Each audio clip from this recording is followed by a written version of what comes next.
அது அது ஒரு பிரச்சனை, அதுவும் பிரச்சனை, அது இல்லைன்னு சொல்ல, அதுவும் ஒரு பிரச்சனை. ஆனால் அது மட்டுமே பிரச்சனை என்று எடுத்துக்கொண்டு மற்ற எல்லா அலுவல்களையும் முடக்குவது என்பது நாடாளுமன்றத்தினுடைய மக்களுடைய வரிப்பணத்தை விரயமாக்குவது, நாடாளுமன்றத்தினுடைய நேரத்தை விரயமாக்குவது, வளர்ச்சி பணிகளை தடுப்பதாக இருக்கிறது அப்படிங்கிறது தானே உங்களுடைய குற்றச்சாட்டு. நாடாளுமன்றத்தையே கேலி கூத்தாக்குவது, ஜனநாயகத்தையே கேலி கூத்தாக்குவது, குற்றவாளிக்கு உதவி செய்பவர், அரசியல் சட்டப்படி பதவி பிரமாணம் எடுத்தவர், சட்டத்தை காப்பாற்றுவேன் என்று சொன்னவர், சட்டவிரோதமாக இருக்கிற ஒரு நபருக்கு உதவி செய்வார், அவர் மத்திய அமைச்சரவையில் அமர்ந்திருப்பார். அதை அனுமதிப்பது என்பதுதான் தப்பு. அதை அனுமதிப்பது என்பதுதான் நாடாளுமன்றத்திற்கு இழுக்கு. இன்றைக்கு நாடாளுமன்றம் நாடாளுமன்றமாக இருக்க வேண்டும், அதற்குரிய மாண்புகளோடு இருக்க வேண்டும் என்பதுதான் எங்களுடைய கோரிக்கையின் உள்ளர்த்தம். சுஷ்மா மீது எங்களுக்கு என்ன இருக்கிறது? நான் தனிப்பட்ட காழ்ப்புணர்ச்சி அல்ல அப்படிங்கிறது உங்களுடைய முதல் சுற்று கருத்தை எடுத்துக்கிறேன். நான் அடுத்தடுத்த சுற்றுகளை விவாதிக்கிறேன். திரு மாணிக் தாகூர் டெல்லியிலிருந்து நம்முடைய இணைந்திருக்கிறார். அவருடைய கருத்துக்களையும் கேட்கலாம். திரு தாகூர் வணக்கம். இப்போ உங்களுடைய எதிர்ப்பை பதிவு செய்கிறோம். நாடாளுமன்றத்தில் ஜனநாயக ரீதியாக எதிர்க்கட்சிகளாக போராட்டத்தை வலுப்படுத்துவது என்பது ஜனநாயக உரிமை என்றெல்லாம் ஒரு வாதம் வைக்கப்பட்டு கொண்டிருக்கிறது. அது ஒருபுறம் இருக்கட்டும். ஆனால் சபாநாயகரை முற்றுகையிடுவது, உச்சபட்சமாக சபாநாயகரின் மீது இன்றைக்கு காகிதங்களை கசக்கி எறிவது, கிழித்து எறிவது, காகித பந்தை எறிவது, இதெல்லாம் என்ன மாதிரியான நாகரிகமான நடைமுறை மக்கள் பார்த்து கொண்டிருக்கிறார்கள் தொலைக்காட்சியின் வாயிலாக? இது எந்த அளவிற்கு சரி? இது ஒரு அரசியல் மேடைகளில் விவாதிப்பது போலவே, போராட்டங்களை நடத்துவது போலவே, அரசியல் மேடைகளில் சண்டையிட்டுக் கொள்வது போலவே நாடாளுமன்றத்திலும் போய் சண்டையிட்டுக் கொள்வது போன்ற ஒரு நடைமுறையா? இது நோக்கம் என்ன? நாடாளுமன்றத்தை நடத்த விடாமல் செய்வதா, அல்லது நியாயமான விசாரணை நடைபெற வேண்டும், உங்களுடைய நியாயமான குற்றங்களுக்கு நீதி விசாரணை நடைபெறணும், அதுக்கான தீர்வு நடக்கணுங்கிறது உங்களுடைய கோரிக்கையா, அல்லது நாடாளுமன்றத்தை முடக்குவது மட்டும்தான் கோரிக்கையா?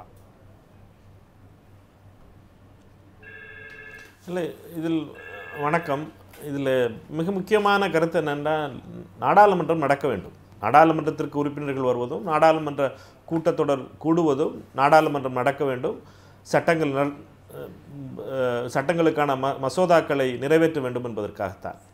ஆனால் இப்பொழுது நடக்கின்ற நிலை என்னவென்றால், குற்றவாளியான இருந்த ஒருவரை காப்பாற்றுவதற்காக உதவிய ஒரு வெளியுறவுத்துறை அமைச்சர், அந்த வெளியுறவுத்துறை அமைச்சர் அத்தோடு மட்டுமல்லாமல் மத்திய பிரதேசத்தில் 49க்கும் மேற்பட்ட சாட்சிகளை கொலை உண்ட நிலையிலே, மரணமடைந்த நிலையில், அது கொலையா அது கொலையா இயற்கை மரணமா தற்கொலையா என்பதை நீதிமன்றம் முடிவு செய்யணும். கொலையுண்ட நிலையிலே அப்படின்னு சொல்றது எந்த அளவுக்கு சரியாக? வியாபம் விவகாரத்தில் தொடர்புடையவர்கள் அடுத்தடுத்து சந்தேகத்திற்கு உட்பட்ட வகையிலே மரணம் அடைகிறார்கள். சந்தேகத்துக்கிடமான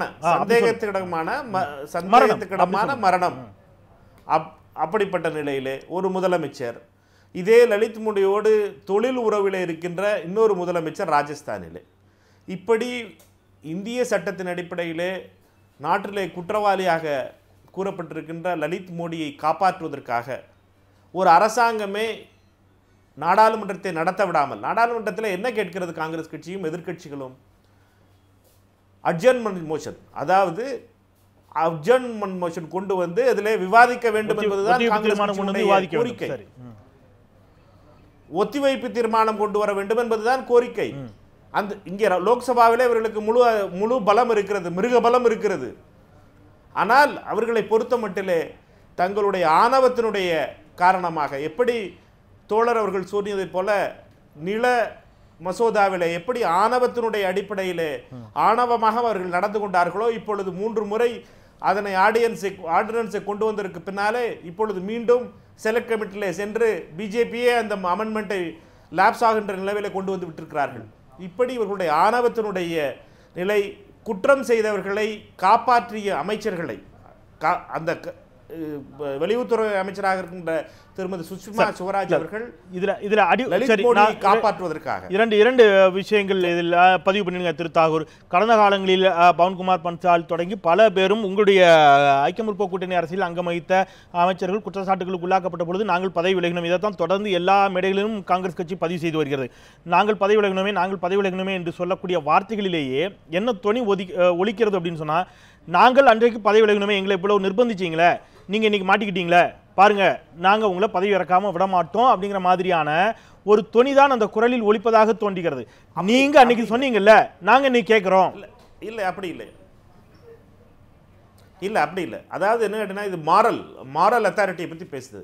எதற்காக பவன்குமார் பன்சலாக இருக்கட்டும், சசி தரூராக இருக்கட்டும், அல்லது அஸ்வினி குமாராக இருக்கட்டும், ஏதாவது ஒரு இதில் அவர்கள் மீது எந்த கோர்ட்டாவது அல்லது ஏதாவது ஒரு கமிஷன் குற்றம் சொல்லியதா? பேப்பர் செய்திகளையும் மற்ற செய்திகளையும் வைத்து அவர்களை ஜிஎஸ்டி மசோதா அவர்கள் அனைவரும் ராஜினாமா செய்தார்கள் மாரல் அத்தாரிட்டியில். திரு தாகூர், ஜிஎஸ்டி மசோதா குறித்த விவாதம் என்பது பல ஆண்டுகளாக நடைபெற்று வந்து கொண்டிருக்கிறது. குறிப்பாக காங்கிரஸ் ஆட்சி கொண்டு இன்றைக்கு பாஜக கொண்டு வரக்கூடிய பல மசோதாக்கள் ஒரு சில திருத்தங்கள் வைக்கப்பட்டிருந்தாலும் பல மசோதாக்கள் நீங்கள் கொண்டு வர உங்களுடைய ஆட்சியால் கொண்டு வரப்பட்ட மசோதா, நம்முடைய சவுந்தரராஜன் அவர்கள் சுட்டிக்காட்டியது போல அவர்கள் உடன்படாத முரண்பட்ட பல மசோதாக்களை நீங்களும் பாஜகவும் சேர்ந்தே கூட நிறைவேற்றீர்கள் அப்படின்னு அவர் சுட்டிக்காட்டுறாரு.